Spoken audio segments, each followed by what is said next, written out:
Bismillahirrahmanirrahim. Assalamualaikum warahmatullahi wabarakatuh. Bismillah walhamdulillah wassalatu wassalamu ala rasulillah. Para jamaah al-asran rahimakumullah. Kali ini saya ingin membahas bab azal. Kalau azal itu secara terminologinya ataupun secara lughawi, secara umumnya itu adalah menjauh. Tetapi yang dimaksudkan di sini itu ada al-azal menurut istilah. Apa itu azal? Azal itu adalah seorang suami mengeluarkan air nutfahnya tidak pada tempat istrinya. Artinya tidak di dalam milik sang istrinya. Tetapi sang suami mengeluarkan air maninya itu di luar milik sang istrinya. Menurut pandangan fikih itu hukumnya bagaimana? Apakah diperbolehkankah? Apakah diharamkankah? Apakah dimakruhkankah? Gitu ya. Karena aku khawatir ini diharamkan misalkan. Nah, maka kali ini saya insya Allah akan membahas azal tersebut. Sebetulnya di dalam pembahasan azal itu adalah ikhtilafiyah. Artinya ikhtilafiyah itu adalah perbedaan pendapat ulama. Hukum yang pertama, azal itu menghukuminya adalah jawaz. Artinya jawaz adalah diperbolehkan. Bahkan diperbolehkannya itu secara mutlak.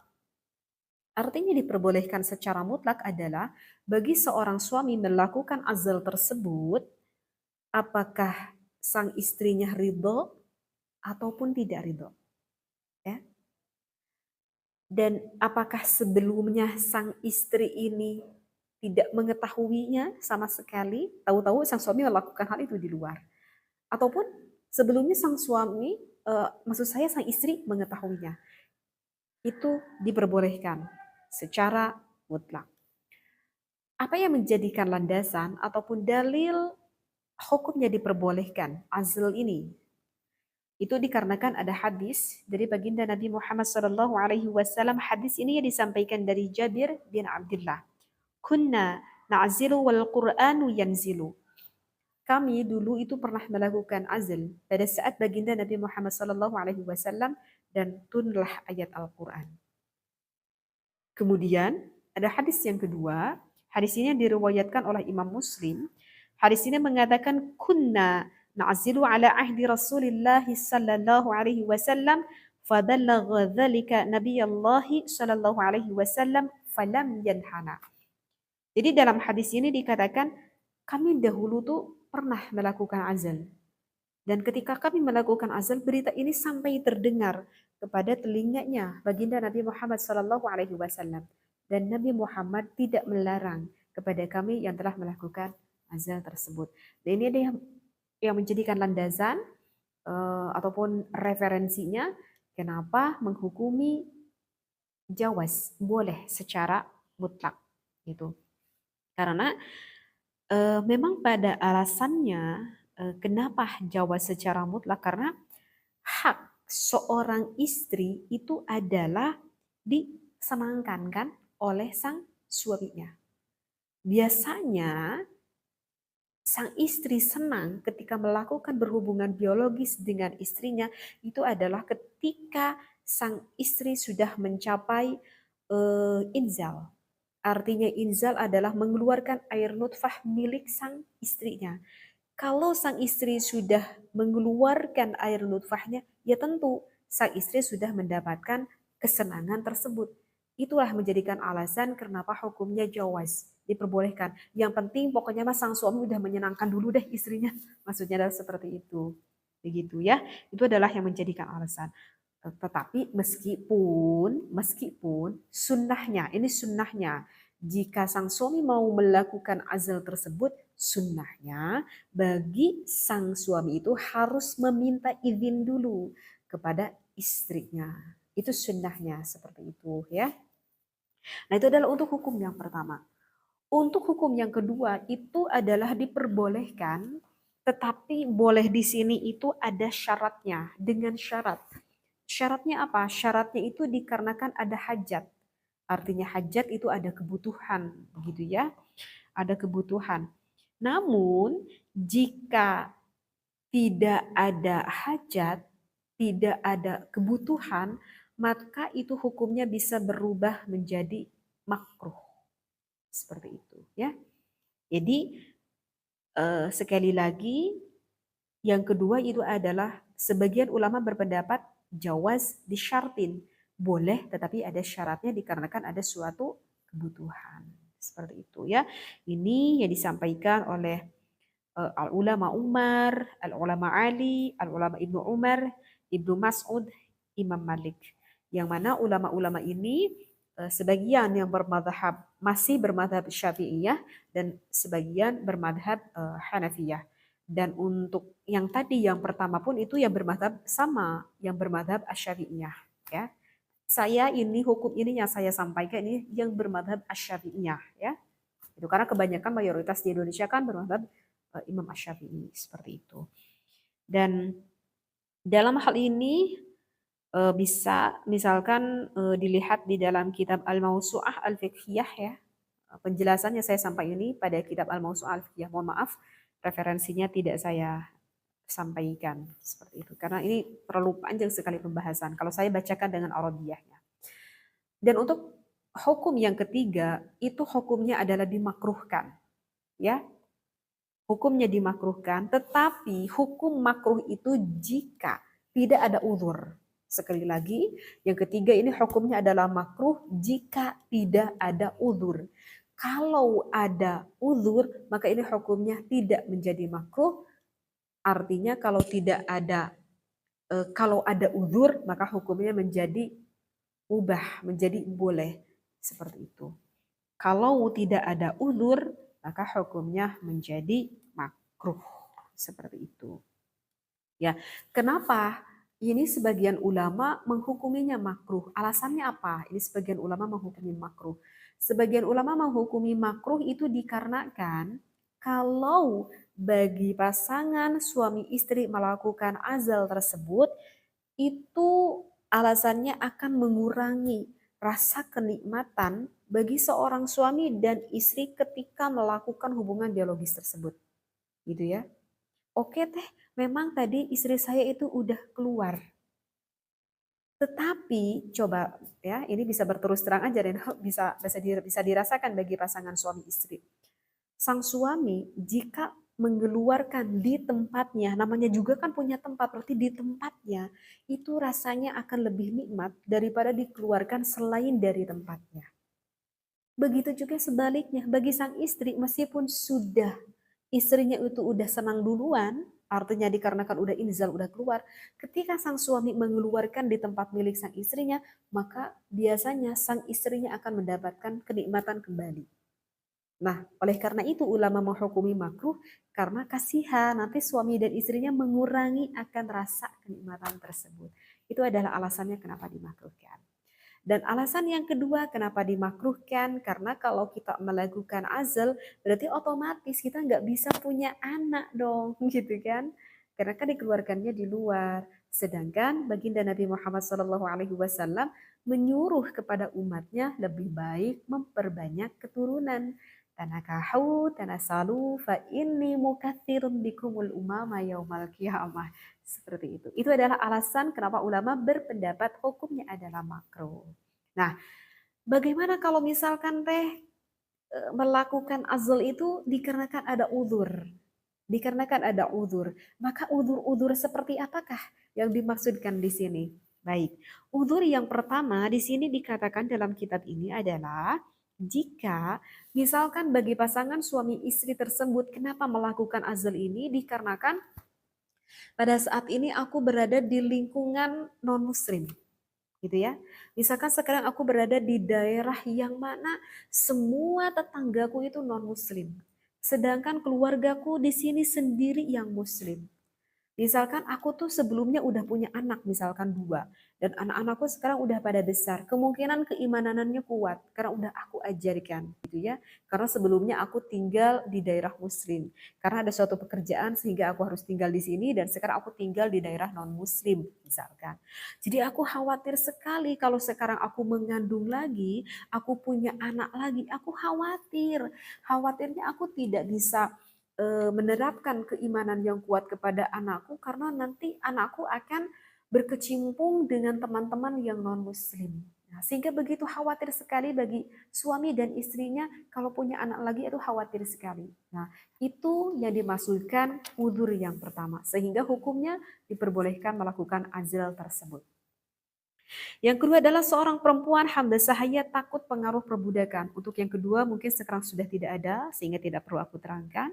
Dan yang ketiga alasan udzur tersebut bagi seorang istri, misalkan seorang istri itu yang punya penyakit gitu. Kata dokter itu Bu, wayahna ibu tuh nggak boleh lagi punya anak. Karena kalau ibu punya anak lagi, kemungkinan penyakit yang sekarang ibu derita takut tertular ke jabang bayi yang ada di dalam rahim. Jadi lebih baik ibu nggak perlu hamil lagi. Sedangkan si ibu ini mau melakukan KB apapun itu nggak cocok. Udah pakai pil, suntik, istilahnya KB apapun udah nggak cocok. Nggak ada lagi cara lain keluar kecuali melakukan azal ini. Nah, maka itu hukumnya tidak apa-apa, menjadi diperbolehkan. Untuk uzur yang keempat, itu adalah misalkan contohnya adalah seorang ibu, anak tuh masih kecil banget, masih menyusui. Ya, ini seorang ibu yang masih menyusui. Aku belum mau punya anak. Kenapa? Karena kalau aku mau punya anak, aku ini masih menyusui gitu. Karena kalau sekarang aku punya anak lagi, aku khawatir nanti gizinya akan mengurang gitu. Seperti karena kan kalau misalkan kita mengandung sedangkan kita lagi menyusui, maka kata bidan itu harus diberhentikan kita menyusuinya. Karena khawatir nanti bayi yang ada di dalam kandungan tersebut kurang gizinya gitu. Dan kebetulan sekali hal itu pun kejadian gitu, pernah kejadian sama saya dari anak kedua ketiga itu kayak anak kembar karena jaraknya itu saking saking deket banget gitu. Saya masih menyusui anak saya baru 5 bulan, ternyata saya sudah mengandung lagi karena memang aku tidak di KB seperti itu. Dan memang betul apa yang disampaikan oleh bidan, katanya aku harus berhenti menyusui anakku yang kedua. Karena kalau aku meneruskan menyusui nanti khawatir anakku yang ketiga dalam kandungan ini kurang gizinya seperti itu. Oh, sedih sekali aku harus menghentikan menyusui anak yang kedua itu ya, diganti sama jadi anak sapi gitu ya. Jadi pakai susu formula seperti itu. Nah, maka itu tidak apa-apa jika merasa ibu khawatir, merasa kasihan, maka tidak apa-apa melakukan azal tersebut. Dan untuk udzur yang kelima itu adalah misalkan dikhawatirkan karena pada zaman sekarang itu semakin hari zaman ini aduh semakin rusak, maksiat sudah di mana-mana, bahkan orang melakukan maksiat sekarang sudah tidak malu-malu, sudah tidak ditutupi lagi. Aku khawatir sekali semakin banyak anak tidak bisa apa ya menerapkan anakku secara islami karena zamannya udah semakin mengkhawatirkan. Nah, itu juga bisa menjadikan salah satu alasannya. Nah, itu adalah kelima uzur yang mana hukumnya bisa saja tidak menjadi makruh dikarenakan ada keuzuran tersebut. Ya, mungkin akan sedikit saya tambahi, dikarenakan ini menerangkan azal ini sebetulnya berhubungan akan hukumnya KB ataupun hukum membatasi keturunan. Sehingga teh hukum membatasi keturunan itu gimana? Hukum KB itu gimana gitu? Katanya sih KB mah kata kata ajengan di sini mah katanya gak boleh gitu teh. Katanya haram misalkan. Itu benar gak? Bagaimana nih? Nah, maka itu kalau misalkan kita sebagai pasangan suami istri niat kita melakukan KB, keluarga berencana cukup anak dua gitu ya. Itu kan slogan pemerintah seperti itu ya. Kalau misalkan kita niat melakukan KB tersebut niatnya karena kita itu khawatir, takut tidak bisa memberi anak kita makan, takut keluarga kita kalau banyak anak menjadi miskin, ya. Takut kalau kita banyak anak menjadi sempit rizki, ada niat, keremanan dalam hati kita. Maka ketika kita melakukan KB tersebut, menurut pendapat ulama, hukumnya adalah diharamkan. Jadi bukan KB-nya, ini nih, niat di dalam hati kita, ketauhidan kita kepada Allah yang menjadikan haramnya. Bukan menggunakan KB-nya itu tersebut. Paham di sini ya? Kenapa diharamkan? Karena kita telah bersuudzon kepada Allah. Karena kita telah bersuudzon, kita telah berburuk sangka kepada Allah. Memang rezeki Allah itu terbatas, memang rezeki Allah itu tidak terbatas. Sehingga kalau niatnya kita karena itu adalah haram. Karena Allah Ta'ala telah berfirman, A'udzu billahi minasyaitonir rajim, ولا تقتلوا أولادكم خشية إملاق نحن نرزقهم وإياكم إن قتلهم كان خطأ كبيرا. Wallahu a'lam bil muradih. Artinya adalah janganlah kamu membunuh anak-anakmu karena takut miskin. Kata Allah, kamilah yang akan memberi rizki kepada mereka dan juga kepadamu. Sesungguhnya membunuh mereka adalah suatu dosa yang besar. Ini ada di dalam surat Al-Isra ya, pada ayat ke-31. Sehingga ya kuatkan keimanan kita kepada Allah. Nah, itu adalah yang pertama yang hukumnya diharamkan. Jadi bukan KB-nya, niat kitanya gitu. Dan yang kedua itu hukum KB kalau misalkan kita menggunakan KB yang mana sifatnya sementara, misalkan dipel gitu ya, disuntik atau di steril atau KB apalah, saya kurang paham semuanya perkabean gitu. Maka itu hukumnya adalah ya sama seperti hukum azal. Seperti yang udah tadi saya terangkan, hukum azal terbagi menjadi 3. Yaitu kan azal tersebut kan biasanya orang melakukan itu dikarenakan untuk mencegah agar tidak terjadinya anak seperti itu. Itu yang sifatnya sementara. Dan yang ketiga, kalau misalkan kita melakukan KB tersebut, misalkan KB tersebut itu sifatnya permanen. Permanen sehingga tidak punya lagi anak permanen. Misalkan seperti apa ya? Misalkan seperti seorang istri yang diangkat rahimnya misalkan, naudzubillah ya, sengaja ini diangkat rahimnya. Karena saking nggak pengen punya anak lagi. Maka itu hukumnya adalah diharamkan juga. Ya, itu diharamkan. Seperti itu. Kecuali kalau madorot. Artinya madorot ya kata dokter ini rahim seorang ibu itu harus diangkat. Karena kalau nggak segera diangkat, nanti khawatir akan menimbulkan suatu penyakit ataupun kemadorotan yang lebih besar misalkan. Ya, nggak tahu lah alasannya apa nih kata dokter misalkan harus segera diangkat nih rahimnya. Maka itu tidak haram. Karena itu ada suatu kebutuhan atau bisa menjadikan hal yang lebih madarat. Seperti itu ya. Jadi sekali lagi yang ketiga yang dihukumi haram itu adalah yang sifatnya permanen. Dan saya nggak tahu lagi nih, sebetulnya selain diangkat rahim ada nggak KB yang saya nggak tahu itu harus ditanyakan kepada dokter kali ya, kepada bidan seperti apakah yang permanen yang mengakibatkan tidak punya anak lagi. Mudah-mudahan yang mau saya sampaikan ini bermanfaat bagi para jemaah Al-Asran. Jika ada suatu permasalahan yang ingin ditanyakan, maka bisa ditulisnya di IG saya pribadi, bisa di-follow dulu, lalu ditulis di DM. Wallahu a'lam. Assalamualaikum warahmatullahi wabarakatuh.